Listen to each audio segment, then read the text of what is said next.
Welcome to the Golf Improvement Podcast, episode 224. Welcome to the podcast for golf lovers who are looking to shoot lower scores. Dedicated to professional club fitting, putting and short game improvement, and effective practice techniques to improve your golf game. This is the Golf Improvement Podcast with your host, Tony Wright. Hello, this is Tony Wright from Game Improvement Golf in Oak Ridge, Tennessee with the Golf Improvement Podcast, dedicated to sharing useful information on professional club fitting, putting and short game improvement, and effective practice techniques, changing golfers' lives, one golfer at a time.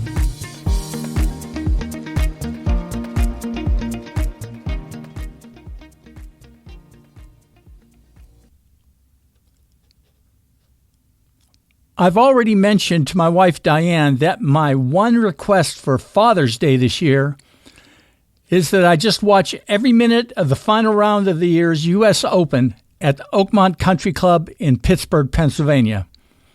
No sit-down celebration. I'll be glued to the tube. My good friend and Carnegie Mellon alumni, Larry Young, was a member of Oakmont for many years, and he invited me to play there, I believe, 6 times. I absolutely fell in love with that golf course, and I can't say it's because I shot great scores. It's wonderfully strategic and beautiful, and simply everything a true championship test of golf should be. I still remember making birdie on the par 4 10th hole. I don't think I birdied any others. I still vaguely remember all the times I just picked up for double bogey. And I also still remember how amazing I think the 17th hole is in terms of its design and difficulty. I remember watching Angel Cabrera birdie the 300-yard 8th hole in 2007. But I more vividly remember Jim Furyk bogeying the devilish par 4 17th and losing by 1 stroke in 2007. I remember getting to work as a volunteer at Oakmont in 2016, a bucket list item for me. I remember after the first round in 2016 that Andrew Landry led and shot a 66, and that the membership was not happy that he shot that low. Well, the course was pretty wet that day due to a lot of rain, and there weren't any more 66s, I don't believe, that year. So anyhow, enough memories. You get that I love Oakmont Country Club.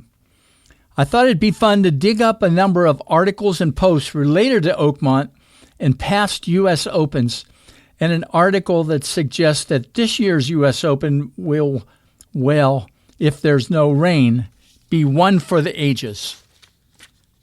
All of these links will be live on my website link for this podcast and also in the notes to my Apple Podcast and Spotify podcast posts. The first link is a recent article from the Western Pennsylvania Golf Association that notes that the Oakmont membership has only made 3 requests from the USGA this year. That the rough be 5 inches plus, that the USGA will use some of the new pins that have been created for the course, and that the course will be set up so that no one shoots even par or better at Oakmont in 2025. The second 2 links are about a 2010 book written about the U.S. Open at Oakmont in 1973, 52 years ago, and the amazing 63 that Johnny Miller shot in the final round there that year. The book is titled Chasing Greatness, and I put the Amazon link in the show notes. However, if you want to read a 40th anniversary write-up related to Johnny Miller's amazing round, the Carnegie Mellon authors Adam Lazarus and Steve Schlossman wrote a great article in 2013 that's a must and easy read. Adam and Steve were the authors of Chasing Greatness. The last article link is not a new one, but it's about the story related to the amazing restoration project that started at Oakmont to remove 3,500 trees from the course. If you're not aware of this story, it's an absolute must-read. I'll end this note with a neat little interesting fact related to Johnny Miller and the final round 63 he shot in 1973. It's hard for me to say for sure if the membership at Oakmont really loved that he did this, but I've heard that they play a best ball against Johnny Miller event at Oakmont on every holiday. My friend Larry told me they play 4-person teams, match play, best ball, full handicap against Johnny Miller's 63. Payouts in Pro Shop credit. Pretty neat event. I'm betting it's not easy in that format to win against the 9 birdies and 1 bogey that Johnny Miller shot in that round. So Dustin Johnson won the 2016 U.S. Open at Oakmont with a 4 under par score. If I'm a betting man, and I don't bet, I would expect no one to shoot 63 or less this year and no one to break par there for 4 rounds. It's going to be absolutely fun to watch. The Golf Improvement Podcast is sponsored by David Orr and the Flatstick Academy. Putting instruction without all of the bull. www.flatstickacademy.com. Thanks to David Orr for sponsoring my podcast and website in 2025. In the link I've provided, you'll see that David has created more than 385 Flatstick videos, more than 7,000 hours of content, and 90 premium articles. Subscriber cost $9.99 a month or $99 a year. Incredible value for the money, especially if you want to stop being swayed by much of the awful putting content you see from Dr. YouTube. I benefited from David's academy and yearly conferences for many, many years. See www.flatstickacademy.com for more details.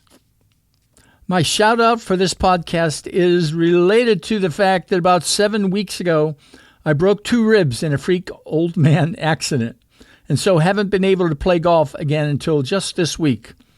During my downtime, I realized if I'm going to be able to achieve my biggest remaining golf goal, to shoot my age, I definitely need to be able to improve my putting performance inside of 5 feet, and particularly my pitching and bunker play. I've been able to start hitting short game shots at the golf course, started that about 2 weeks ago, and have been using information I learned by subscribing to the Short Game Chef online instruction materials created by PGA Tour winner and short game coach Parker McLaughlin.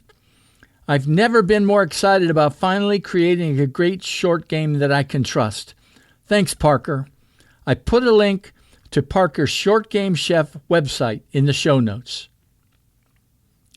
Finally today, if you click the link in the show notes for this episode, you'll see all of my favorite previously published podcast content. I hope you'll subscribe to my YouTube podcast channel and like the episodes you listen to there through YouTube. Thanks.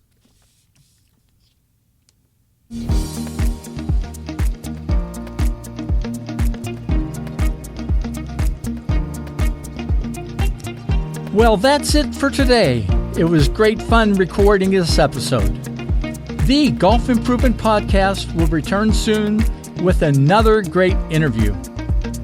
But until then, take care, God bless Ukraine, and God bless America.